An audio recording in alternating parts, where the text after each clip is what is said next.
Hello everyone, hello guys and my all viewers, hello to all of you।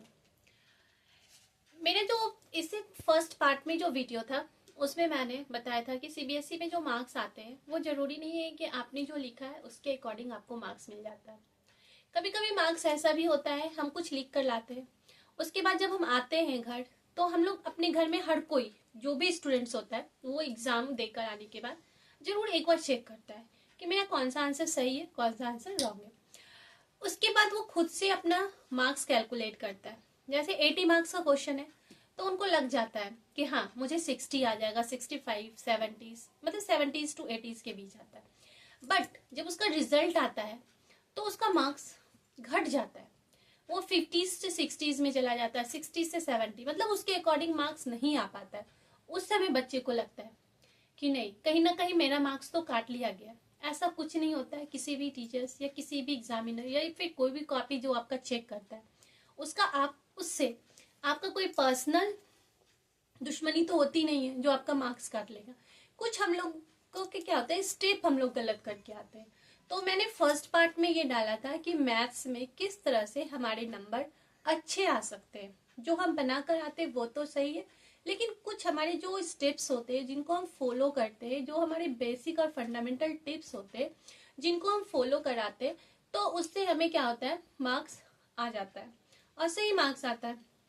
जैसे कि maths में यदि formula based question है तो पहले हम लोग फॉर्मूला लिखते हैं, फिर वहां पे लिखते हैं we can apply this formula. उसके बाद फिर नेक्स्ट स्टेप में हम लोग क्या करते हैं, जैसे a+b का होल स्क्वायर है तो फिर जाके हम लोग अपना मैथ्स का कैलकुलेशन स्टार्ट करते हैं। तो सपोज यदि 4 मार्क्स का क्वेश्चन है तो आपको 4 में 4 आ जाता है, इसमें कोई दिक्कत नहीं होती है। दूसरा बात क्या है कि जब लीनियर इक्वेशंस के क्वेश्चन होते हैं तो उसमें हम लोग एक्स का वैल्यू जब निकालते हैं तो इम्प्लीकेशन का साइन देना बहुत जरूरी होता है। ठीक है, तो इस तरह के बहुत सारे टिप्स होते हैं, स्टेप्स होते हैं मैथ्स में। जो भी हम लोग ज्योमेट्री का क्वेश्चन बनाते हैं या ग्राफ का क्वेश्चन बनाते हैं या वॉल्यूम सरफेस एरिया मेंसुरेशन का क्वेश्चन बनाते हैं तो उसमें जो भी हम लोग डायग्राम बनाते हैं वो डायग्राम पेंसिल का ही होना चाहिए। आप पेंसिल से ही यूज करो। ऐसा भी नहीं कि आपने पेन से डायग्राम बना दिया पेंसिल से उसका लेबलिंग कर दिया, ऐसा भी नहीं। ऐसा भी नहीं कि आपने पेंसिल से डायग्राम बना दिया और पेन से उसके वर्टेक्स वगैरह लिख दिए, ये भी आपका गलत है। ठीक है, प्रोसेस आप सही फॉलो कीजिए, मार्क्स में आपको अच्छा मार्क्स आएगा, मार्क्स नहीं कटेगा। ठीक है, ये बोलना गलत है कि टीचर्स ने हमारा मार्क्स काट लिया। तो ये कुछ बेसिक और फंडामेंटल टिप्स थे।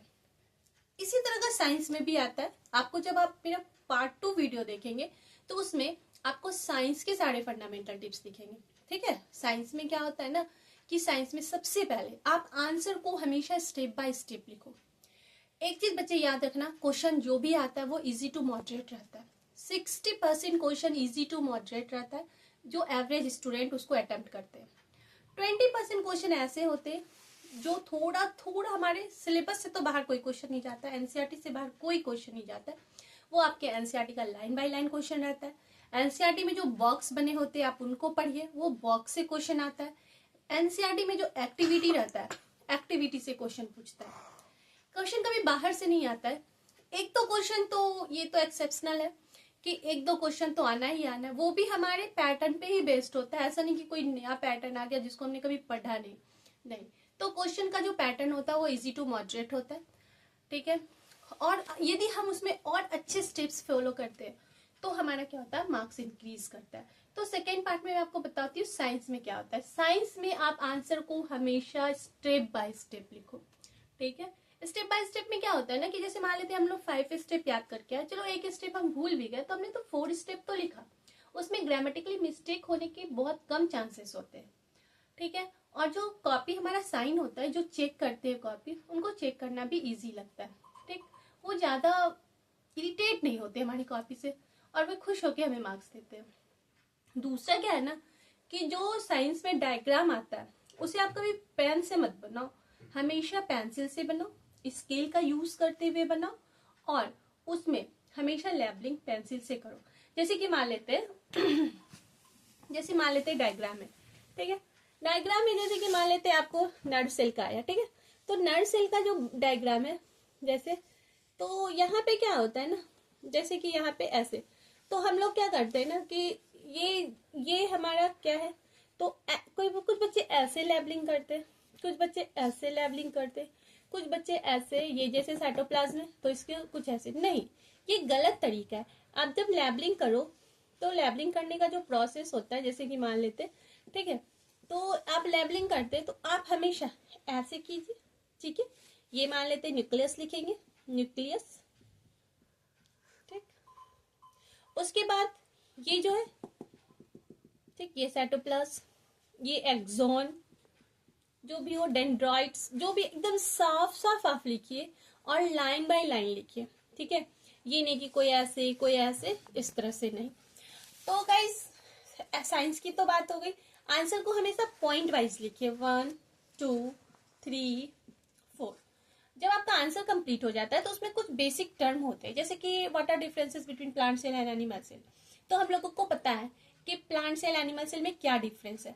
तो प्लांट सेल में हम लोगों को पता है कि क्लोरोप्लास्ट, क्रोमोप्लास्ट, लिक्योप्लास्ट, ये प्लांट सेल में पाया जाता है, बट एनिमल सेल में नहीं पाया जाता। तो हम लोग क्या करते हैं, क्लोरोप्लास्ट, लिक्योप्लास्ट, क्रोमोप्लास्ट, इन सभी को हम लोग क्या करते हैं, अंडरलाइन कर देते हैं, क्योंकि ये हमारा मेन टर्म है, ये हमारा फोकस वाला टर्म है, इसको हम लोग फोकस करते हैं। एग्जामिनर, अच्छा बच्चे ने इसको अटेम्प्ट किया और वो खुश होकर मार्क्स देते हैं।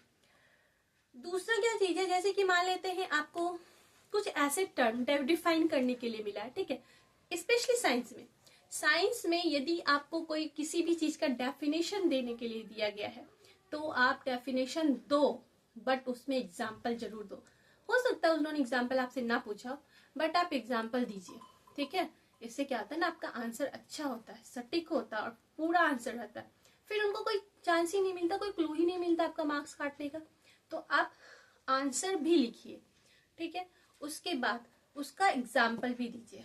सपोज मान लेते हैं आपका साइंस में क्वेश्चन आ गया कि what is metal and what, तो आप मेटल का एग्जाम्पल दो जरूर से कि सोडियम एक मेटल है, potassium, calcium, magnesium, aluminium, zinc, ये सारे मेटल है, ठीक है।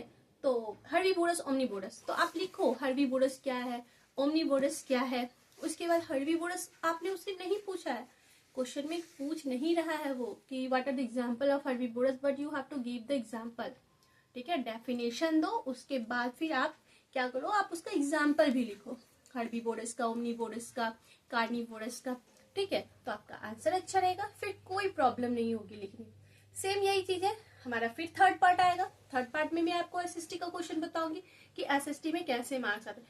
रियली बोलियो बच्चे, यदि आप इन टिप्स को फॉलो करोगे, आपका मैथ्स हो, साइंस हो, एसएसटी हो, कभी मार्क्स, फालतू के मार्क्स नहीं जाएंगे। आपने यदि सही से जेन्युइन पढ़ाई की है, ऑनेस्टली पढ़ाई की है, तो आपको मार्क्स आएगा ही आएगा। वो मार्क्स नहीं काटेंगे, वो खुश होकर आपको मार्क्स देंगे, क्योंकि आपने हर वो सीबीएसई के रूल्स को फॉलो किया है, आपको हर स्टेप आपने फॉलो किया है, हर स्टेप आपने मेंशन किया है। कहीं उनको है ही नहीं कि आपका मार्क्स काट ले। तो आप एक बार जरूर इन टिप्स को फॉलो कीजिएगा। अब तो 1-2 महीने के बाद, 2 महीने के बाद आपका एग्जाम है, सीबीएसई का नोटिफिकेशन ऑलरेडी गिवन है। तो आप पूरी कोशिश कीजिए कि आप इन टिप्स को फॉलो कीजिए, ठीक है। मेरा नेक्स्ट वीडियो आएगा जिसमें मैं एसएसटी के सारे क्वेश्चंस बताऊंगी कि क्वेश्चन कैसे लिखने हैं, आंसर कैसे लिखने हैं, क्योंकि एसएसटी में बहुत लंबे लंबे आंसर होते हैं, ठीक है। घबराने की कोई बात नहीं है, आप इन छोटे छोटे टिप्स को फॉलो कीजिए। 5 से 10 नंबर तो आपका ऐसे ही रखा हुआ है। Okay, bye bye.